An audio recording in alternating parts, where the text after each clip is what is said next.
Seigneur vous soit multiplié ce soir. Tu vas baisser la tête, tu vas prier pour la parole du Seigneur. Tu vas dire, Seigneur, parle à mon cœur. Enseigne-moi et instruis-moi, afin que je saisisse la portée de ta parole. Prie le Seigneur. Père notre Dieu, merci parce que le moment est venu de nous instruire. Le moment est venu de nous enseigner. Le moment est venu de nous révéler tes mystères cachés de ta parole. Que nous puissions saisir cela notre Dieu et marcher selon cette parole, l'appliquer dans notre vie afin que nous te soyons agréables. Que ta paix, Seigneur, qui ne suit pas toutes choses, puisse reposer sur nous et nous remplir maintenant, Seigneur, de ton esprit. Que la louange et l'honneur, la gloire te reviennent, parle à ton peuple, car celui-ci écoute, ouvre son esprit pour saisir la portée de ta parole. Quelqu'un peut dire Amen. Quelqu'un vous dit bien Amen. Amen. Bien-aimés, hier nous avons parlé du Saint-Esprit dans le succès de la mission interne de l'Église. On a dit que c'est le Saint-Esprit qui, n'est-ce pas, travaille lui-même dans la vie du croyant. Dis Amen. Et ensuite nous avons dit que c'est lui, n'est-ce pas, qui donne le succès dans la vie ecclésiastique de l'Église. Dis Amen. Donc aujourd'hui nous allons parler de notre sous-thème, notre quatrième sous-thème qui a pour, n'est-ce pas, qui est intitulé ainsi, le Saint-Esprit et l'expansion missionnaire. Quand on parle du Saint-Esprit et de l'expansion missionnaire, quand on parle de l'expansion missionnaire, nous voulons parler du fait que la mission de gagner le monde entier s'est étendue. Amen. Amen. Dans Matthieu le chapitre 28, verset 18 à 19, il dit, tout pouvoir m'a été donné dans le ciel. C'est le Seigneur Jésus qui parle. Allez, faites de toutes les nations mes disciples, les baptisant au nom du Père, du Fils et du Saint-Esprit. Dis Amen. Le Seigneur dit de faire de toutes les nations des disciples. Quand on parle de nations ici, on se réfère aux nations qui ne sont pas des nations juives. On se réfère aux nations païennes. Et quand on parle de païens, on parle de ceux qui ne sont pas juifs d'abord. Parce que le mot païen désignait tous les autres peuples qui ne sont pas peuples juifs. Amen. Qui ne sont pas juifs. Donc ici, on parle des nations. Je dis de faire de toutes les nations ses disciples. Donc, ça veut dire que la mission doit s'étendre dans toutes les nations. En Actes chapitre 1, verset 8, il a dit, vous recevrez une puissance, le Saint-Esprit survenant sur vous, et vous serez mes témoins à Jérusalem, dans la Judée, dans la Samarie, jusqu'aux extrémités des nations. Donc quand on parle d'extrémités des nations, on parle, n'est-ce pas, des autres peuples qui ne sont pas juifs. Amen. Donc la mission doit s'étendre. Elle a démarré à Jérusalem. C'est à Jérusalem que la mission a démarré. La Bible nous dit que le jour de la Pentecôte, tous ceux qui étaient dans la chambre haute ont été tous remplis du Saint-Esprit. Apôtres comme non-apôtres, tous ont été remplis du Saint-Esprit. Et c'est dans la plénitude de l'Esprit que l'apôtre Pierre va prêcher. Il va prêcher l'évangile de Christ et la Bible nous dit qu'en ce jour-là, 3000 âmes se donna au Seigneur. Dis Amen. Donc ici, nous voyons que c'est dans la plénitude de l'Esprit que la prédication a été donnée et le fruit, c'est que 3000 âmes a été donné. Donc quand on parle du Saint-Esprit et l'expansion missionnaire, ça veut dire que l'Esprit a un rôle important dans l'expansion de la mission, dans l'étendue de la mission et dans l'évangélisation de toutes les nations. Dans cette mission externe de l'Église, l'Esprit de Dieu est important. C'est parce qu'il est important que le Seigneur va dire aux apôtres de l'attendre. Lorsqu'il va venir, il va les revêtir de puissance et ils pourront être ses témoins à partir de Jérusalem jusque dans les extrémités de la terre. Donc ici, le Seigneur met là en nous l'importance du Saint-Esprit. Il met devant nous que nous ne pouvons rien faire, nous ne pouvons pas réussir sans l'Esprit. Prenons 2 Corinthiens chapitre 3. Voyons ce que l'apôtre Paul dit. 2 Corinthiens chapitre 3. On va prendre 2 Corinthiens chapitre 3.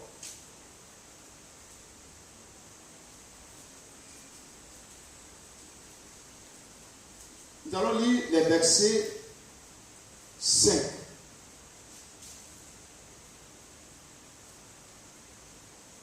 Verset 5 à 6. Il dit, ce n'est pas à dire que nous soyons par nous-mêmes capables de concevoir quelque chose comme venant de nous-mêmes. Notre capacité, au contraire, vient de Dieu. Et il nous a aussi rendus capables d'être ministres d'une nouvelle alliance, non de la lettre, mais de l'esprit. Car la lettre tue, l'esprit vivifie. Diable. Ici, il dit que eux-mêmes ne sont pas capables de quoi que ce soit. Ils ne sont capables d'accomplir quoi que ce soit dans cette mission de par eux-mêmes. La capacité qui leur a permis de pouvoir répandre l'évangile dans toutes les nations, de pouvoir exercer ce ministère, leur vient de Dieu. Dis Amen. Cette capacité vient de Dieu. Et c'est le Seigneur qui a donné l'Esprit à l'Église pour pouvoir, n'est-ce pas, étendre la mission jusqu'aux extrémités de la terre, pour annoncer l'Évangile au monde païen, pour qu'ils se convertissent. Alléluia. Donc l'Esprit de Dieu est important dans l'expansion de l'Église. Quand nous prenons Actes, chapitre 9, verset 31, nous voyons là le lien de l'Esprit dans la croissance, dans le progrès de l'Église, dans l'expansion missionnaire.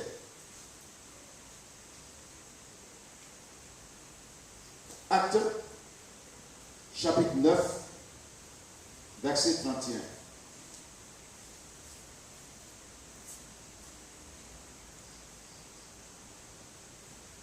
Il dit, l'Église était en paix dans toute la Judée, la Galilée et la Samarie, s'édifiant, marchant dans la crainte du Seigneur, et s'accroissait par l'assistance du Saint-Esprit. Dis Amen. On dit l'Église s'accroissait par l'assistance du Saint-Esprit. L'Église qui a commencé à Jérusalem s'est étendue dans la Galilée, s'est étendue dans la Judée et s'est étendue jusqu'au, n'est-ce pas, dans la Samarie. Alléluia. Ça veut dire qu'on voit un progrès de l'expansion missionnaire. Ça a commencé à Jérusalem et l'Église va en Judée, l'Église va dans la Samarie et de la Samarie, elle va s'étendre jusqu'aux extrémités de la terre. Quelqu'un vous dit Amen. Donc vous voyez, donc ici la Bible dit que cela est possible par l'assistance du Saint-Esprit. C'est l'Esprit qui assistait l'Église pour pouvoir réussir sa mission. Le succès de la mission, le succès de l'expansion de la mission vient du Saint-Esprit.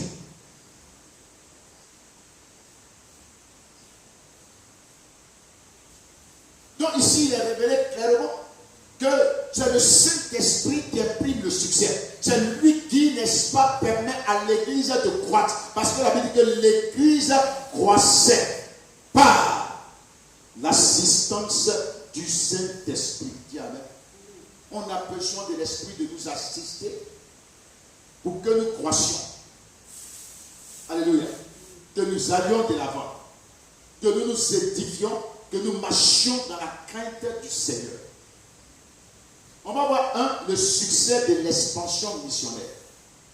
Qu'est-ce que l'Esprit faisait pour rendre les croyants de pouvoir réussir, donner le succès, pour permettre, n'est-ce pas, à l'Église de réussir la mission. Dis Amen. C'est ça, le succès missionnaire. Le succès de l'expansion missionnaire. D'abord,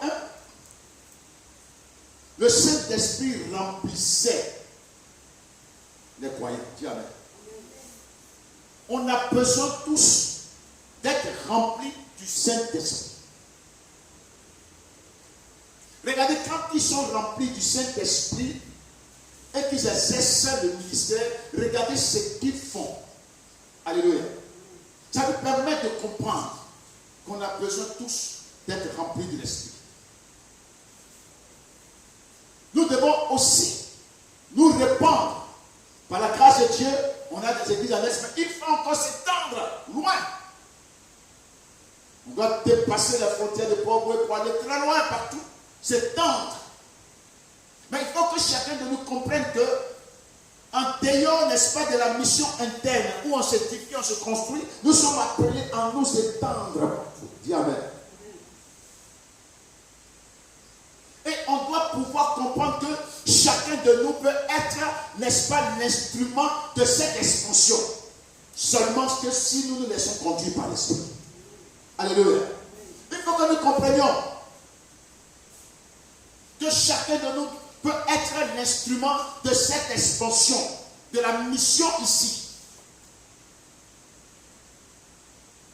Et chacun doit se mettre ça dans son esprit et se présenter à Dieu comme un ouvrier qui n'a point à rougir. Dis Amen. Cela est important. Parce que lorsque l'église s'étendait, ce n'était pas les apôtres qui ont déplacé sur les églises. C'était les croyants. Parmi eux, ceux qui, n'est-ce pas, peut-être qu'on trouvait la vocation, ceux qui, n'est-ce pas, avaient les qualités et la maturité nécessaires pour conduire l'église, on les donnait de conduire l'église. L'église n'était pas conduite seulement par des pasteurs appelés, mais simplement même des anciens qui n'ont pas sont outillés, qui ont la maturité spirituelle, peuvent conduire l'église jusqu'à ce que quelqu'un soit, elle reçoive la vocation, soit formé pour venir prendre la direction. Dis Amen. Voilà, donc ce n'est pas forcément ici. Il faut que chacun de nous enlève dans son esprit cela. Parce que ce qui fait que la mission ne s'étend pas, c'est parce qu'on pense que ce sont les appelés qui doivent prendre la mission. Ce n'est pas vrai.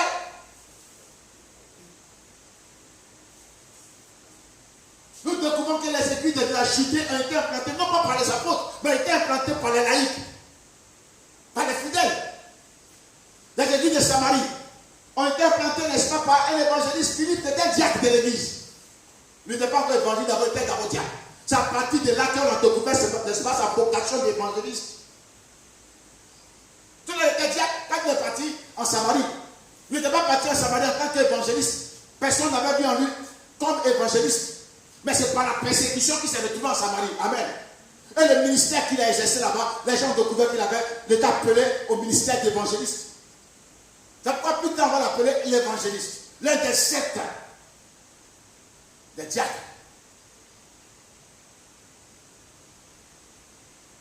Donc parfois la vocation au ministère de certains peut se révéler parfois dans l'exercice de ce ministère. Amen. Dans le travail là, ça peut se démontrer. Donc nous devons comprendre que l'expansion de la mission dépend de chacun de nous. Et tout le monde doit s'impliquer. Peut-être que notre travail est à cause de notre travail habitant ou en ville, n'est-ce pas, ou bien du temps que prend le travail, ne peut pas parfois aller diriger l'église, ne peut pas parfois être sur le terrain.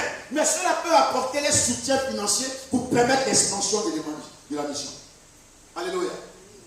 Tout le monde est impliqué dans cette œuvre. Et le Seigneur attend qu'à son retour, on ait réussi. Et le Saint-Esprit là, quand il te remplit, il te permet de faire des choses extraordinaires. Et on va voir ce que le Saint-Esprit suscitait en eux. Regardez la Pentecôte. Quand l'Esprit de Dieu est descendu sur les 120, voici des personnes qui avaient peur, qui se cachaient. Et se rassemblaient dans une chambre de prière. Mais quand l'Esprit de Dieu est descendu sur eux, la peur a disparu. La crainte de la mort a disparu. La peur d'être persécuté a disparu. Ils étaient devenus des personnes nouvelles, transformées, changées. C'est pourquoi l'apôtre Paul peut dire à Timothée, l'esprit qui nous a été donné n'est pas un esprit de timidité, mais c'est un esprit de force et de sagesse. Quelqu'un pour dire amen. Parce que le Saint-Esprit, quand il vient en toi, il te donne des aptitudes, n'est-ce pas, pour affronter. Il te donne des qualités, il te donne un caractère. Le caractère caractère de Dieu, la détermination. La Bible dit qu'ils sont sortis de ces chambres et se sont mis à parler dans les langues des merveilles de Dieu. Et les gens les attendaient. Même les persécuteurs de Christ, ceux qui l'ont crucifié, étaient là. Ils pouvaient être saisis, mais ils n'avaient plus peur. Au contraire, regardez la prédication de Pierre. Quand il prêche, il dit nos chefs, nos anciens ont accompli ainsi la volonté de Dieu en crucifiant Jésus. Je dis que vous avez crucifié. Moi, il les accuse de l'avoir crucifié. Ils n'avaient pas peur. Et la Bible dit qu'à la fin de sa prédication, qu'est-ce qui s'est passé? 3000 hommes se sont convertis. Il a fait cela dans la plénitude du Saint-Esprit.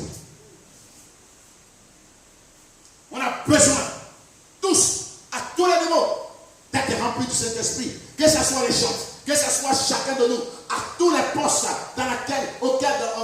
sur lesquels nous sommes établis, de le faire, d'accomplir la tâche dans la plénitude du Saint-Esprit.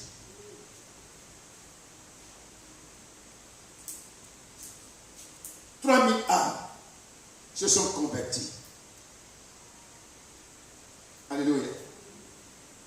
On voit cela dans Actes chapitre 2,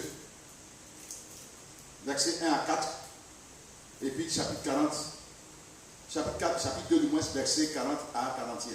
Dans le même chapitre 2, versets 1 à 4, et puis on lit les versets 40 à 41. On nous parle de 3000 âmes qui se sont données au Seigneur. Dis Amen. C'est dans la plénitude du Saint-Esprit que les apôtres prêchaient avec assurance l'évangile.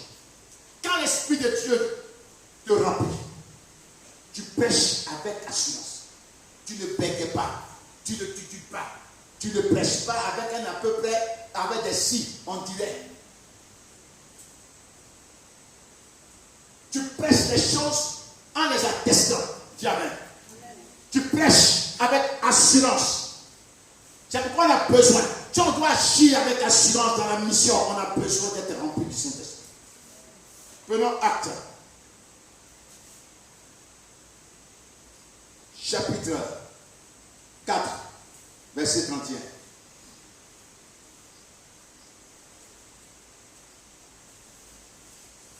Acte des apôtres, chapitre 4, verset 31. Voilà ce qui est écrit. Quand il eut prié, le lieu où j'étais assemblé trembla, et ils furent remplis du Saint-Esprit. Et ils annonçaient la parole de Dieu avec assurance. Ils annonçaient la parole de Dieu avec assurance. Ce n'est pas avec des hésitations et des doutes. Mais ils annonçaient la parole avec assurance. C'est pourquoi on a besoin d'être rempli de l'Esprit de Dieu pour annoncer la parole avec assurance. Le Saint-Esprit donne l'assurance quand on prêche l'évangile.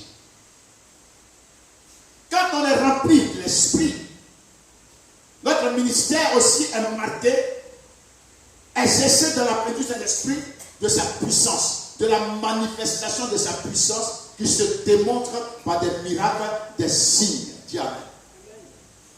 Regardez un peu notre Seigneur Jésus. Il lui donne le bel exemple. Dans Luc le chapitre 4, verset 14 à 15.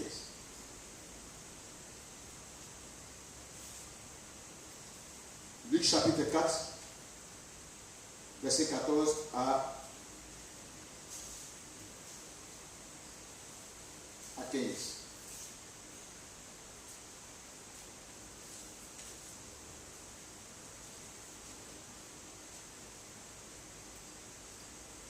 Alléluia.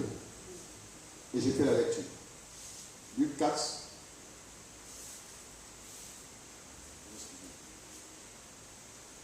Verset 14 à 15. Jésus, revêtu de la puissance de l'Esprit, retourna en Galilée et sa renommée se répandit dans tous les pays d'alentour. Il enseignait dans les synagogues et il était glorifié de tous. Diable. Jésus exerce son ministère revêtu de la puissance du Saint-Esprit. Dans le verset 1, il est rempli du Saint-Esprit. Au verset 14, il est revêtu de la puissance de l'Esprit. Regardez, il dit, Jésus rempli du Saint-Esprit revint du Jourdain et il fut conduit par l'Esprit dans le désert. Vous voyez, il est rempli ici du Saint-Esprit. Au verset 14, il est revêtu de la puissance du Saint-Esprit. Quelqu'un vous dit Amen. Quand nous sommes remplis de l'Esprit, il nous revêt de puissance.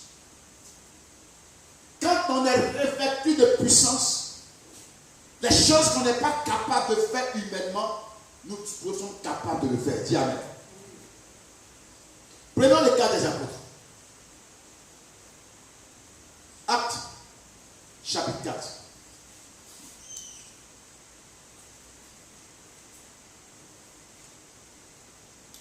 Le verset 33.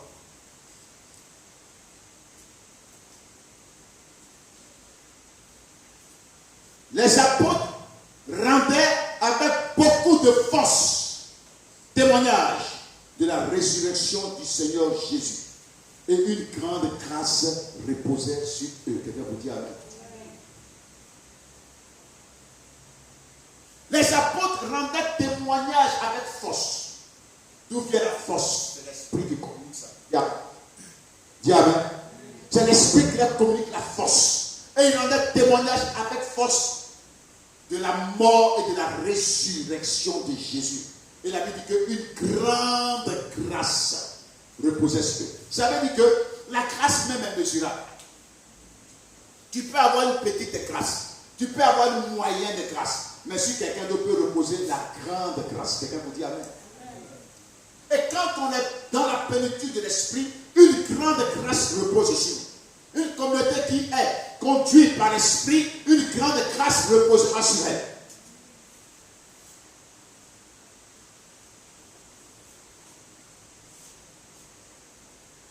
Le chapitre 5, versets 12 à 16.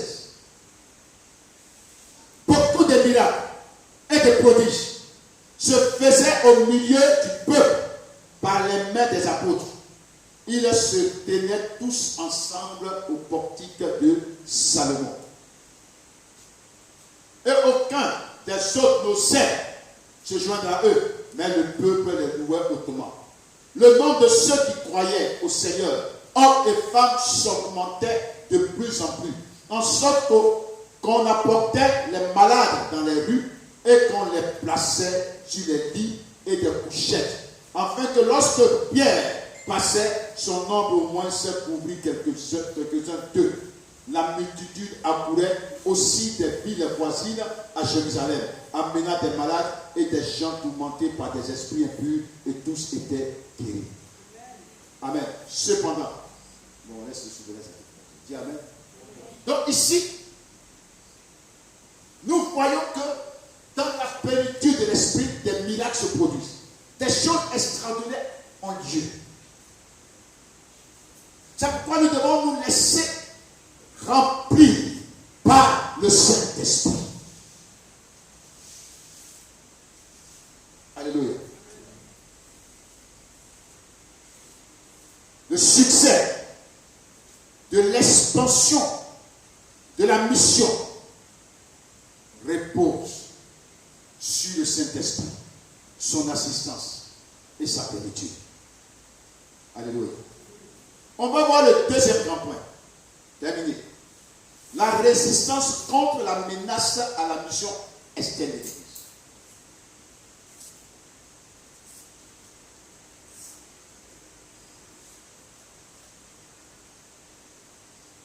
Alléluia.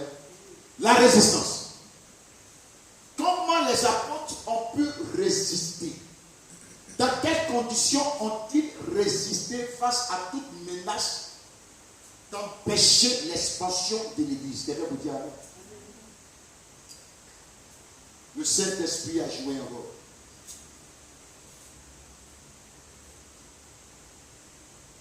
Dans cette partie-là que nous allons voir, nous allons découvrir que le Saint-Esprit est présenté également comme l'auteur de la résistance des apôtres et des croyants face à la menace de l'expansion de missionnaires. Prenons Actes chapitre 4, verset 8.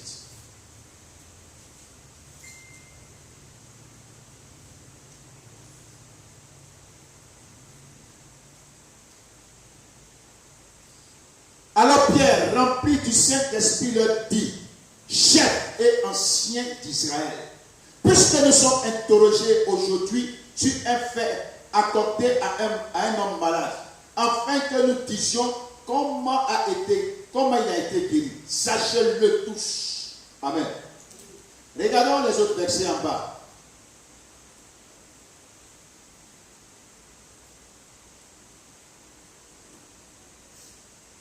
Les gens vont prendre une décision. Ils disent quand il est manifeste pour tous les habitants de Jérusalem qu'un miracle signalé a été accompli par eux. Et nous ne pouvons pas le nier. Mais afin que la chose ne se répande pas davantage parmi le peuple, défendons-leur avec menace de parler désormais à qui que ce soit en ce nom-là. Et les ayant appelés, il est défendu absolument de parler et d'enseigner au nom de Jésus. Mais Pierre et Jean leur répondirent, jugez s'il est juste devant Dieu de vous obéir plutôt qu'à Dieu, car nous ne pouvons ne pas parler de ce que nous avons vu et entendu. Quelqu'un peut dire amen.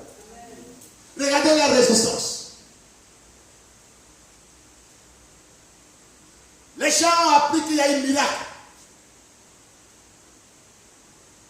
Ils viennent saisir les apôtres qui prêchaient l'évangile au peuple. On les saisit. Et la Bible dit que Pierre était rempli du Saint-Esprit. Les gens veulent le faire taire et les empêcher de ne plus prêcher au nom de Jésus-Christ. Ça veut dire d'arrêter la mission. Voyez cet homme guéri auprès d'eux et craignant la foule. Ils vont prendre les apôtres pour les menacer de ne plus parler au nom de Jésus-Christ. De ne même plus prêcher, d'enseigner, d'arrêter. Mais regardez la réaction de Pierre. Ce Pierre qui avait peur, qui a renié Jésus devant une femme 3 fois. Ce Pierre-là est métamorphosé ici et là. Il ne renie pas le Seigneur. Au contraire, il affronte la menace. Quelqu'un peut dire amen. Il résiste. Il dit, jugez. Est-il convenable qu'on vous obéisse puis ne pas obéir à Dieu? Nous ne pouvons pas ne pas parler de ce que nous avons vu et entendu. Quelqu'un peut dire amen. Quelqu'un peut dire amen.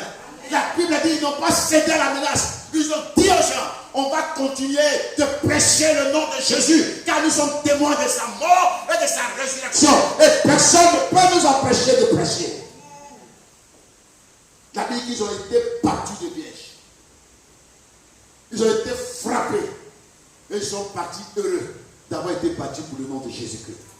Comment peut-il être heureux d'avoir été frappé par Jésus? C'est seulement parce qu'ils sont remplis du Saint-Esprit. Le Saint-Esprit nous a permis de résister. Il y a un autre qui a le cas d'Étienne. Lui fut aussi rempli de l'Esprit. Et l'Esprit accomplit des miracles et des prodiges. Et il a eu une espèce de discussion entre lui et puis les hellénistes. Il a été saisi et entraîné devant les tribunaux. Et là, on s'est mis à l'accuser de toutes choses. Il va résister. Alléluia. Il va résister. Mais il a résisté dans la plénitude du Saint-Esprit. Regardez le verset 55. De Actes chapitre 7. Mais Étienne, rempli du Saint-Esprit, fixant les regards vers le ciel, vit la gloire de Dieu et Jésus debout à la droite du Seigneur. Dis amen. Au moment où on le lapidait, il était rempli de l'Esprit. C'est dans la plénitude du Saint-Esprit qu'il lève les yeux vers le ciel et puis voit le ciel ouvert. Il a une vision. Il voit Jésus debout à la droite de Dieu.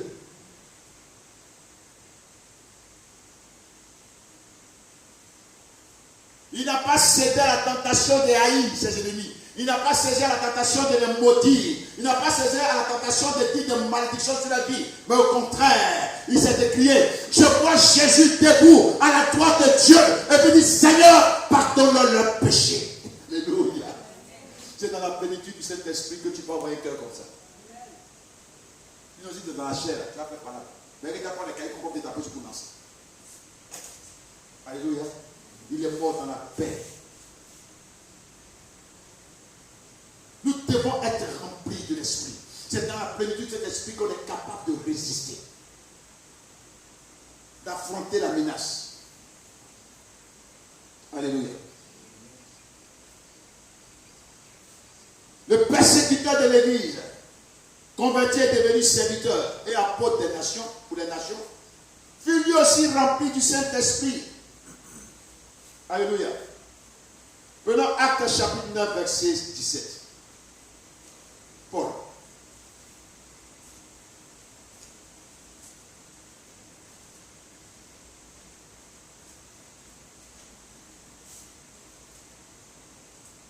Regardez ce qui est écrit.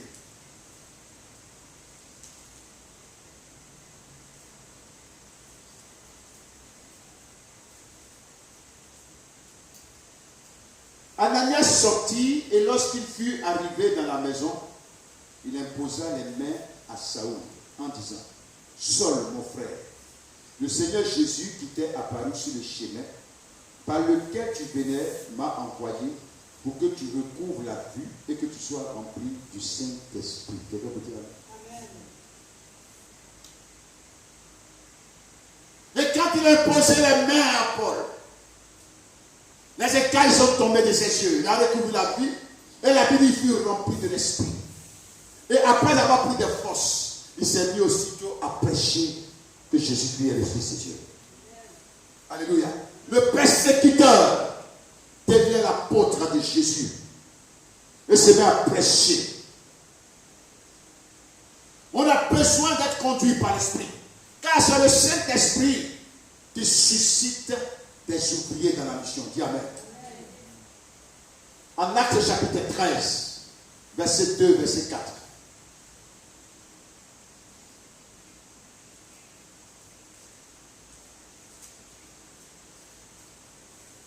Il dit, pendant qu'ils servaient le Seigneur dans leur ministère, qu'ils les gênaient, le Saint-Esprit dit, mettez-moi à part Barnabas et Saul pour l'œuvre à laquelle je les ai appelés.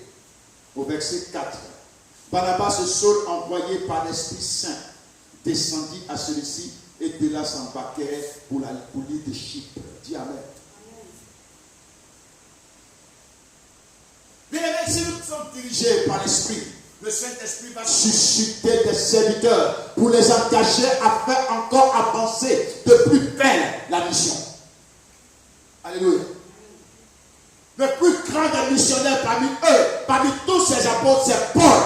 Il a parcouru des régions qu'aucun missionnaire, aucun apôtre n'a parcouru. Et il a implanté l'église de Dieu. Et il pouvait dire dans 2 Corinthiens que sans m'enorgueillir, mais j'ai travaillé plus que tous. Dis amen.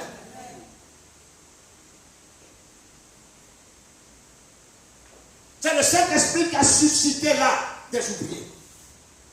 Et il fut envoyé par qui? Par le Saint-Esprit. Si l'évangile atteint les contrées, c'est grâce à l'Esprit de Dieu. On ne peut réussir que par le Saint-Esprit. Le succès de l'expansion missionnaire repose sur notre soumission à l'Esprit de Dieu. Que le Seigneur nous bénisse. Que nous soyons tous remplis du Saint-Esprit. Que nous cherchions toujours la plénitude de l'Esprit. De nous laisser conduire par l'Esprit. Face à toute menace, dans la plénitude du Saint-Esprit, nous résisterons et nous serons vainqueurs. Lui, c'est avec et dans la plénitude de l'Esprit que nous accomplirons des exploits pour le Seigneur. Tu vas prier le Seigneur. Tu vas te remettre entre les mains du Seigneur. Il t'a sauvé. Et à toi, il a besoin pour pouvoir étendre la mission. C'est dans la grande persécution que la mission encore s'est étendue partout. Paul a persécuté l'église et les croyants sont partis prêcher l'évangile, même jusqu'à Antioche. Alléluia. La persécution ne peut pas t'empêcher d'être rempli de l'esprit. C'est dans la plénitude de l'esprit que les croyants qui fuyaient la persécution ont prêché l'évangile partout. Tu es comme eux.